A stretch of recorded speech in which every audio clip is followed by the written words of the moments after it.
Ninakusalimu kwa jina lipitalo majina yote. Hili si jina la mtu awaye yote, ni jina la Bwana wetu Yesu Kristo. Ninakualika katika mfululizo wa masomo ya kesha la asubuhi. Na leo ni Mei 14 mwaka wa 2025. Tuombe. Mtakatifu, mtakatifu, mtakatifu Baba yetu na Mungu wetu katika mahali pasiri juu mbinguni. Tunakushukuru kwa sababu ya upendo wako katika maisha yetu. Tunasema asante kwa ajili ya asubuhi ya leo. Tunaomba utusamehe dhambi zetu, ukatutakase, ukatusafishe, ukatufanye upya ili tuweze kufaa kuitwa watoto wako wa kiume na wa kike. Asubuhi ya leo tumekuja miguuni pako tukiwa hatustahili hasa kuitwa watoto wako, lakini tunaamini tutaondoka tukiwa tumetakaswa. Tunajikabidhi kwako tunapoenda kujifunza somo la leo. Tunaamini uwepo wako utaenda pamoja nasi tutaelewa haya tujifunzayo. Enda nasi katika jina la Yesu. Amina. Mada ya leo inasema amri mpya ya Kristo. Imejengeka katika kitabu cha Yohana Mtakatifu sura ya 13 ya 34. Neno la Mungu linasema, amri mpya nawapa, mpendane. Kama vile nilivyowapenda ninyi, nanyi mpendane vivyo hivyo. Je, unafanana na Yesu katika maneno yako, roho na matendo yako? Ikiwa kwa neno na kwa roho unawakilisha tabia ya Yesu, basi wewe ni Mkristo, kwa maana kuwa Mkristo ni kufanana na Kristo. Ulimi utatoa ushuhuda wa kanuni zinazoonesha uzima. Ni kipimo cha hakika cha nguvu ile inayotawala moyo. Tunaweza kuzipima roho na kanuni zetu wenyewe kwa maneno yanayotoka midomoni mwetu.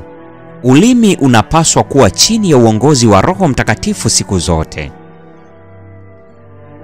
Wakati roho maskini zilizoumizwa na kujeruhiwa zinapokujia kupata maneno ya tumaini, unapaswa kuwaambia maneno ya Kristo.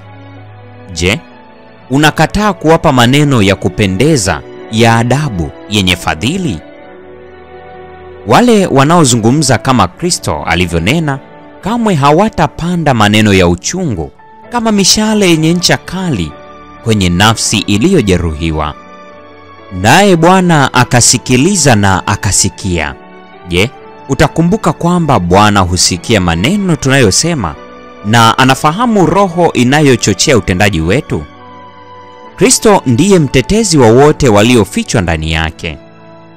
Kumbuka kwamba kila neno lisilo jema, kila msukumo wa kikatili umeandikwa katika vitabu vya mbinguni, kana kwamba vimetolewa kwa Kristo katika nafsi ya watu wake wanaoteseka. Je, si kuwa kama Kristo kusema maneno ya fadhili, maneno yenye kufariji, hata ingawa unahisi kuwa na mwelekeo wa kufanya tofauti? Je, si kuwa kama Kristo kusaidia kuinua mizigo inapozisonga sana roho ambazo Mungu amezithamini sana kiasi cha kumtoa mwanawe pekee ili kila mtu amwaminie asipotee bali awe na uzima wa milele? Je, unamwamini mwana wa Mungu?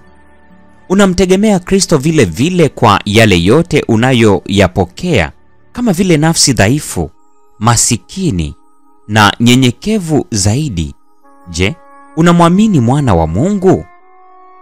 Imani ya kubahatisha tu haina maana. Je, unamwamini mwana wa Mungu kuwa mwokozi wako binafsi? Basi, ikiwa unaamini kwa moyo wako wote, Mungu anakaa ndani ya nafsi na nafsi ndani ya Mungu. Unamwakilisha Yesu. Wale walio katika vyeo vya kuaminiwa wako kwenye mitihani na majaribu, ili kuona kama watakuwa watu wenye hekima katika nafasi walizokabidhiwa, ili kudhihirisha kama Kristo anafanya kazi ndani yao na kupitia kwao, ili aweze kuwakilisha tabia yake na kujieleza mwenyewe kwa maneno na matendo yao kuelekea urithi wake, ambao kwa ajili yao ametoa uhai wake wa thamani. Kwa kadiri tu wakala wa kibinadamu alivyo mshiriki wa asili ya uungu, atakuwa mwenye huruma pamoja na Kristo. Yesu anasema, Amri mpya nawapa, ili mvumiliane? Hapana, mpendane. Kama vile nilivyowapenda ninyi, nanyi mpendane vivyo hivyo. Hivyo watu wote watatambua ya kuwa ninyi mmekuwa wanafunzi wangu, mkiwa na upendo ninyi kwa ninyi. Amri yangu ndiyo hii, mpendane kama nilivyowapenda ninyi. The Review and Herald, Mei 26 mwaka 1896. Hii ni Mei 14, mada ikisema amri mpya ya Kristo. Na huu ndio mwisho wa tafakari ya mada hii siku ya leo. Neema ya Bwana wetu Yesu Kristo idumu kuwa nasi sasa na hata milele. Amina.